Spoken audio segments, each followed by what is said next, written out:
Good morning dear students. आज हम chapter economics का पढ़ेंगे, chapter 5 consumer rights.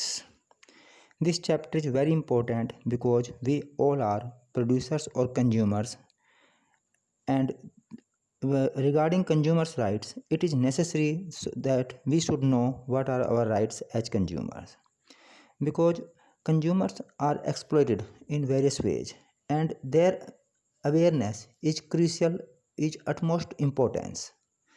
So we discuss about the rights of consumers and how consumers are exploited in the market. First of all, we discuss the consumer in the marketplace. Listen, we participate in the market both as producers and consumers. So a market involves both producers as well as consumers. As producers of goods and services, it may be in agriculture sector, industry or services.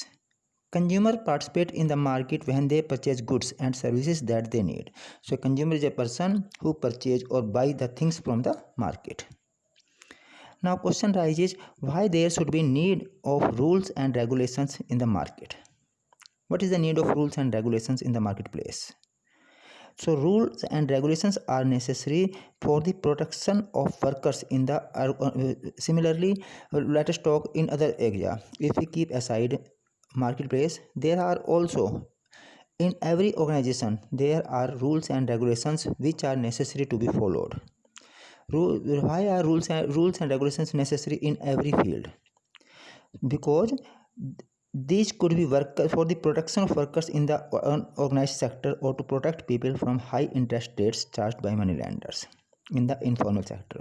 Let us talk about informal sector. In informal sector, why there is need of rules and regulations? Because in informal sectors, money lenders charge very high rate of interest, and so naturally a person who take loan from the informal sector, he is exploited by paying extra very high charge rate of interest. So there need the rise of there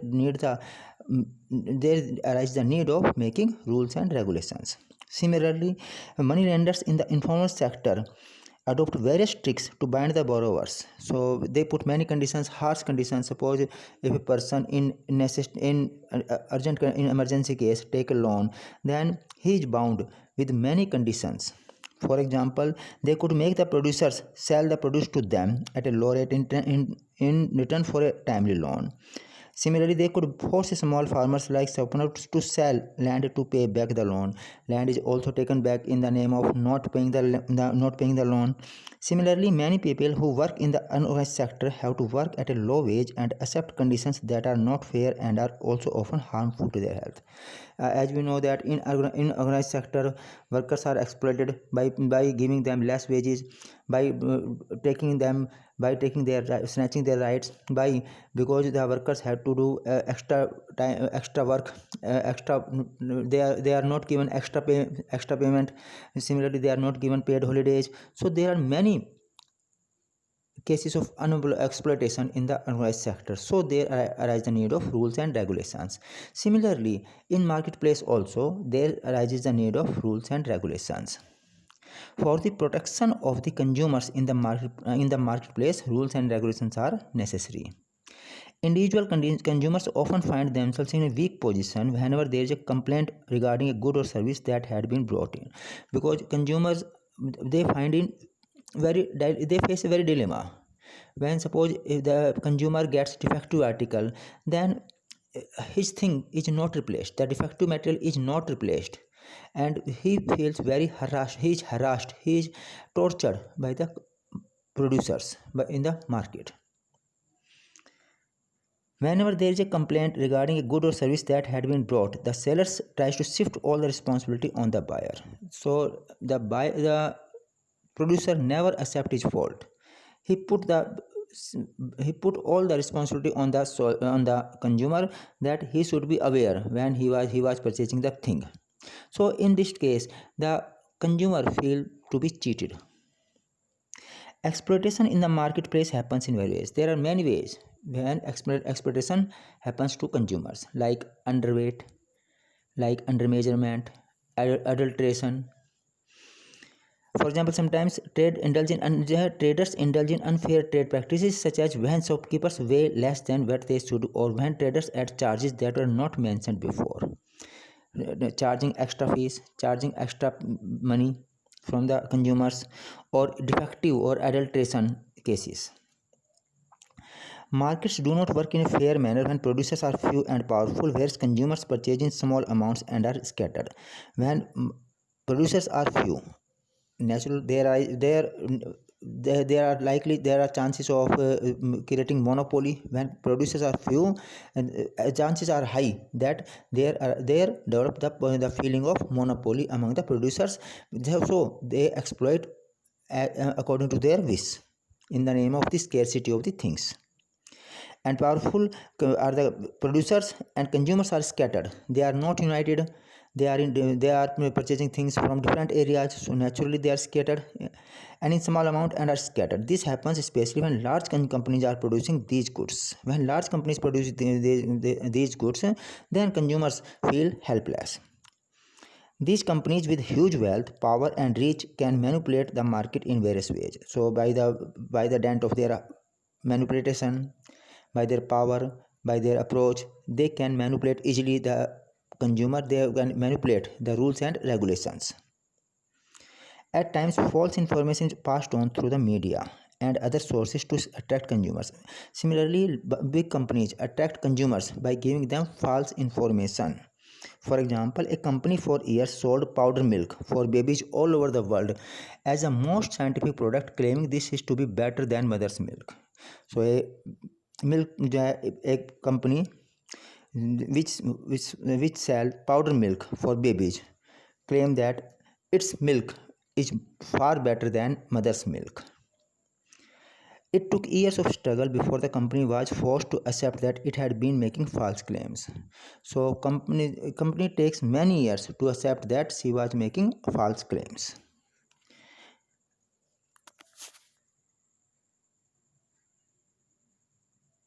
Now next point rises consumer movement. Next topic arises consumer movement. The consumer movement arose out of dissatisfaction of the consumers, as many unfair practices were being indulged in by the sellers. So sellers used to adopt many tricks to exploit the consumers. Then arise the necessity of developing consumer movement. There was no legal system available to consumers to protect them from exploitation in the marketplace. So no legal system such as consumer courts were not set up. So consumer was in a helpless situation. He all the ways are closed for them. It took many years for organizations in India and around the world to create awareness amongst people. So, a long year of struggle paid dividends in forming the consumer groups and creating awareness among the consumers. This has also shifted the responsibility of ensuring quality of goods and services on the sellers. Now, sellers are bound to accept responsibility of making things. They had to accept that their product was false in case of defective production. In India, the consumer movement as a social force originated with the necessity of protecting and promoting the interest of consumers against unethical and unfair trade practices. तो consumer movement as a social force India में originate हुई because of the necessity of protecting the and promoting the interest of consumers. तो unfair trade practice due to unfair trade practices like adulteration, selling of defective goods, there arise the need of protecting the consumers. Many cases of exploitation such as rampant food shortages, scarcity of food, hoarding means black marketing, jamakhori, black marketing, adulteration, मिलावट करना of food and edible oil give birth to the consumer movement in an organized form in the 1960s. So during 1960s, consumer movement originate in the form of organized form. Till the 1970s, consumer organizations were largely engaged in writing articles and holding exhibitions. But in the initial phase, its movement was very slow, limited to only writing articles and holding exhibitions. They formed consumer groups to look into the malpractices in ration shops and overcrowding in the road passenger transport. So their domain was also limited to the ration shop malfunctioning and overcrowding buses and other transport vehicle. Because of all these efforts, the movement succeeded in bringing pressure on business firms as well as government to correct business conduct which may be unfair and against the interest of consumers at large. So their continuous efforts brought good results. The movement forced the government of India and business firms to correct business conduct. And government also make rules. A big victory comes to the consumers when in 1986 by the Indian government an act was passed known as Consumer Protection Act 1986, popularly known as COPRA.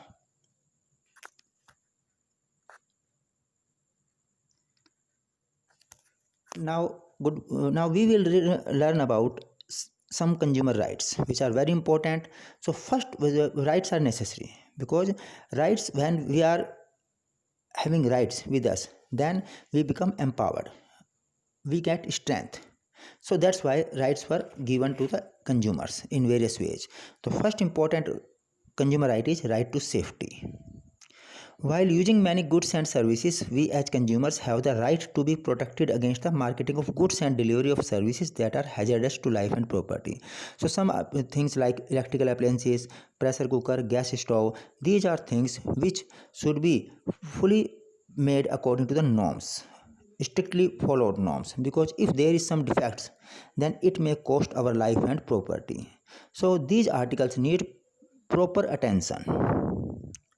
Producers need to strictly follow the required safety rules and regulations in manufacturing these things. There are many goods and services that we purchase that require special attention to safety. So these things are necessary because they are concerned with our well-being, our life. A small carelessness can bring a devastation in the form of loss of life and property.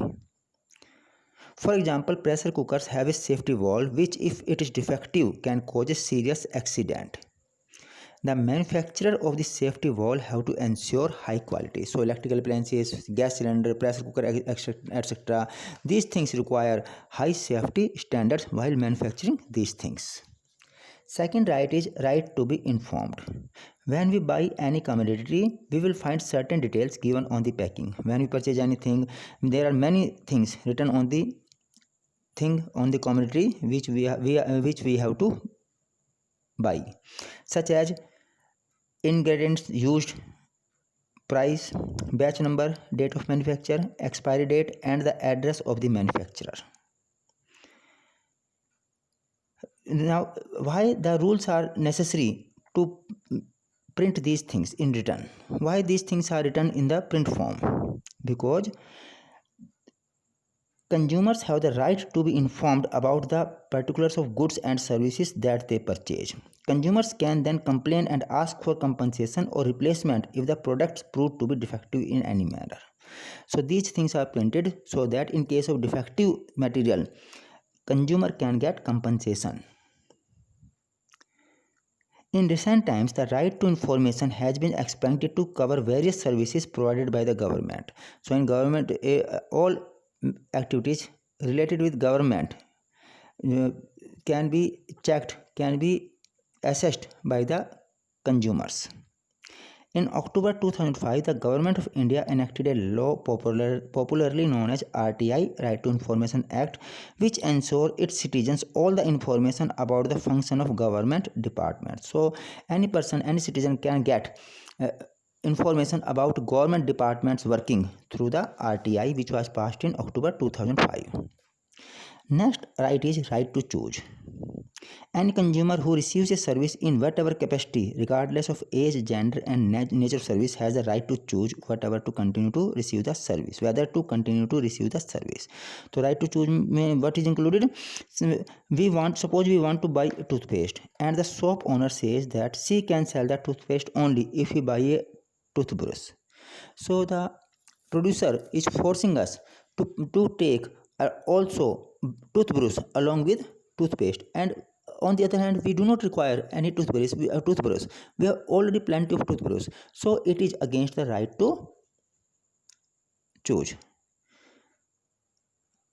If we are not interested in buying that brush, our right to choice is denied.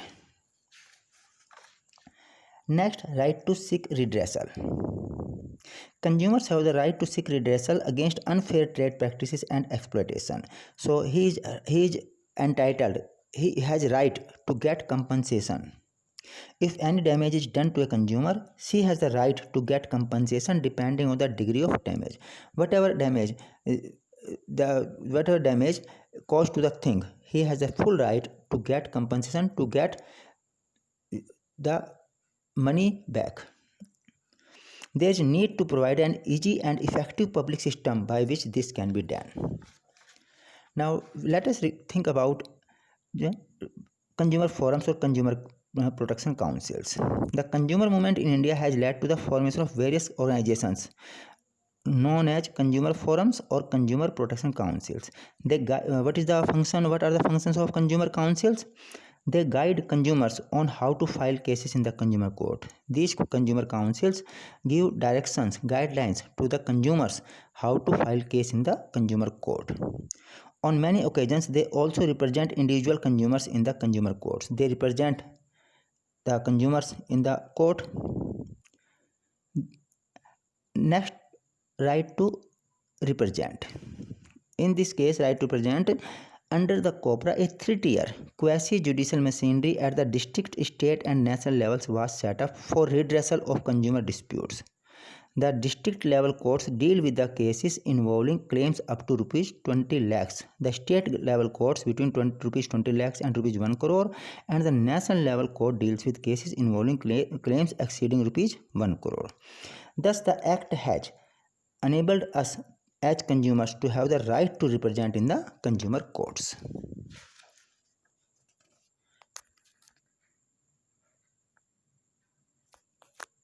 Next topic our is taking the consumer movement forward. India has been observing 24th December as the National Consumer Day. So 24th December every year is celebrated as the National Consumers Day. It was on this day that Indian Parliament enacted the Consumer Protection Act in 1986. That's why we celebrate 24th December every year as National Consumers Day. The consumer movement in India has made some progress in terms of number of organized groups and their activities. Now organized groups are increasing. There are today more than 700 consumer groups in the country. But the main disadvantages associated with consumer movement is its slow progress. However, the consumer redressal process is becoming cumbersome. Cumbersome, expensive and time consuming. In courts, consumer courts, years pass in delivering the judgment. Many years passes. Regular attending in the court, engaging a lawyer to deal with the case, all these things are expensive, time consuming and cumbersome is bhari bharkam. Many times consumers are required to engage lawyers. उन्हें जो lawyer engage करना पड़ता है. These cases require time for filing and attending the court proceedings, etc. On that hearing, the consumer has to go to the court, and also require time for filling the case, as well as gather evidence, cash memo, receipt, etc. In most purchases, cash memos are not issued, hence evidence is not easy to gather, because without cash memo, how can a case can be filed without any proof? After more than 34 years of the enactment of the COBRA, consumer awareness in India is spreading but slowly. It is spreading, but its pace is very slow. Nevertheless, there is scope for consumers to realize their role and importance. But we as consumers need to realize our importance as consumer in the marketplace. Thank you. Thank you.